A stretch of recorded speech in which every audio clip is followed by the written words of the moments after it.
नमस्कार शेतकरी मित्रांनो, शेतकऱ्यांसाठी महत्त्वाची बातमी। हिवाळी अधिवेशनात शेतकऱ्यांना कर्जमाफी होण्याची शक्यता। तर शेतकरी मित्रांनो, व्हिडिओ काय आहे ते बघूया। शेतकऱ्यांसाठी महत्त्वाची बातमी समोर आली आहे। हिवाळी अधिवेशनात शेतकऱ्यांना कर्जमाफीची मोठी भेट मिळण्याची शक्यता आहे।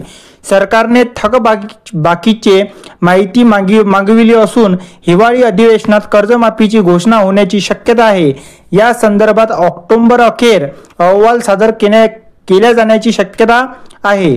शेतकऱ्यांकडे बँकांची 35,477 कोटी थकबाकी असल्याची माहिती समोर आलेली आहे।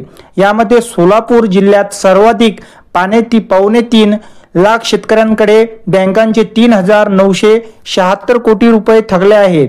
तर शेतकरी मित्रांनो, राज्यस्तरीय बँकर्स कमिटीच्या अहवालातून समोर आलेल्या माहितीनुसार राज्यातील शेतकऱ्यांकडे बँकांची 35,477 कोटी थकबाकी राहिलेली आहे। तर शेतकरी मित्रांनो, अतिवृष्टीत राज्यातील 69 लाख हेक्टर जमिनीवरील खरीप पिकांचे नुकसान झालेले आहे।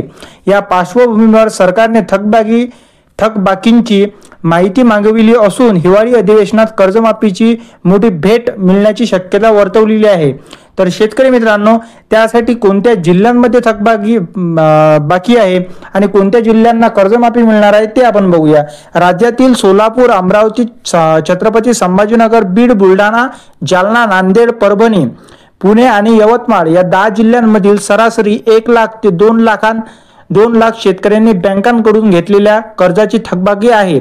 त्यात सोलापूर जिल्ह्यात सर्वाधिक 3.5 लाख शेतकऱ्यांकडे बँकेचे 3,976 कोटी रुपये थकल्याची माहिती देखील राज्यस्तरीय बँकर्स समितीच्या अहवालानुसार आलेली आहे। म्हणजे शेतकरी मित्रांनो, ज्या शेतकऱ्यांनी बँकेची लोन भरले नाहीत त्यांनी लवकरात लवकर लोन भरा, कारण त्यासाठी आपल्याला ते झाल्यानंतरच लवकरात लवकर आपल्याला ऑक्टोबरमध्ये कर्जमाफी राज्य सरकार देण्याचा त्यांचा एक आदेश आहे, ते देऊ शकतात। धन्यवाद।